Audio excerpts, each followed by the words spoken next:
అవునొదినా, ఈయనెవరో పరిచయం చేయలేదే? పరిచయం చేయడానికి గొప్ప స్టేటస్ ఉన్న విఐపి ఏం కాదులే.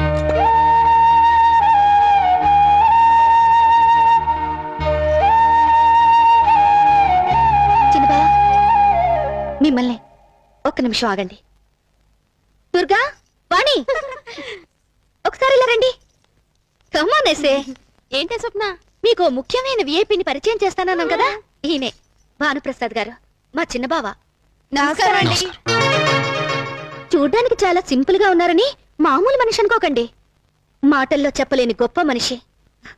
మనం ఎవరికైనా చిల్లర భిక్షంగా వేస్తాం, లేదా అన్నం భిక్షంగా వేస్తాం. కానీ ఈయన ఎంతో మందికి తన జీవితాన్ని భిక్షంగా వేశారు. ఈయన వేసిన భిక్షంతో బతుకుతున్న వాళ్ళందరూ ఆ కృతజ్ఞతనే మర్చిపోయారు. కానీ ఈయన మాత్రం అలాంటి వాళ్ళ గురించి పట్టించుకొని గొప్ప వ్యక్తిత్వం ఉన్న మనిషి.